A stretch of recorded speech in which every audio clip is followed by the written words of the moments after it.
Halo semuanya, kembali lagi bersama Candela Course. Kali ini kita akan membahas soal OSNK Ekonomi tahun 2024. Sebelumnya, untuk kalian yang membutuhkan PDF-nya, kalian bisa DM ke Instagram Candela Course. Dan untuk yang membutuhkan rekomendasi buku, kalian bisa klik link produk yang ada di video ini. Oke, soalnya adalah penyebab krisis keuangan global tahun 2008 adalah yang A. Hancurnya mata uang negara-negara Asia. Yang B. Pandemi yang melanda di seluruh dunia. Yang C. Harga minyak dunia yang melonjak naik. Yang D. Runtuhnya kredit perumahan di Amerika Serikat. Atau yang E. Perang yang melanda di Eropa. Krisis moneter global tahun 2008 atau disebut juga krisis keuangan global atau krisis subprime berawal dari krisis perumahan di Amerika Serikat yang mempengaruhi sektor perbankan dan meluas menjadi krisis keuangan global yang melibatkan banyak negara di seluruh dunia.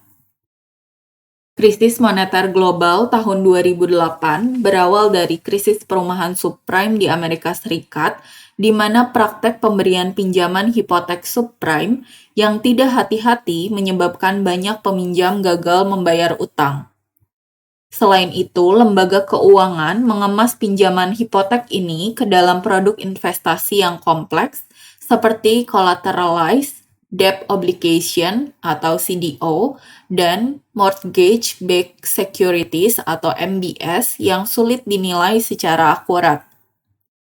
Di samping itu, kebijakan moneter longgar yang diadopsi oleh Federal Reserve AS dengan menurunkan suku bunga, mendorong pinjaman hipotek yang lebih mudah dan murah.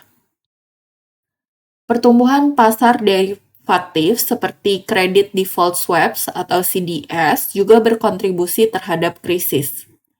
Ketidakseimbangan ekonomi global dengan defisit perdagangan AS yang besar dan surplus perdagangan negara-negara seperti Cina menciptakan ketergantungan pada pinjaman internasional.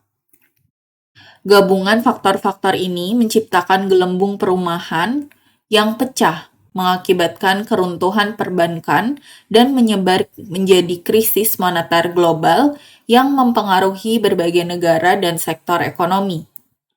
Beberapa dampak utama yang terjadi adalah resesi ekonomi, di mana permintaan global menurun secara drastis, investasi berkurang, dan tingkat pengangguran meningkat. Selain itu, terjadi kontraksi ekonomi, penurunan pertumbuhan GDP, dan meningkatnya tingkat pengangguran. Yang selanjutnya ada penurunan ekspor dan impor. Permintaan global yang menurun mengakibatkan penurunan ekspor bagi negara-negara yang sangat bergantung pada perdagangan internasional.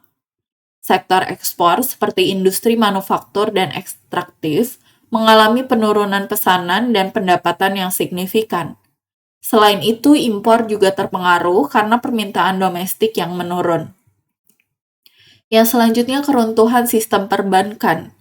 Bank-bank terpaksa dilikuidasi atau mengalami nasionalisasi karena kerugian yang besar akibat exposure terhadap aset yang beresiko yang mengakibatkan terganggunya aliran kredit dan likuiditas di pasar keuangan, mempengaruhi pertumbuhan usaha dan investasi.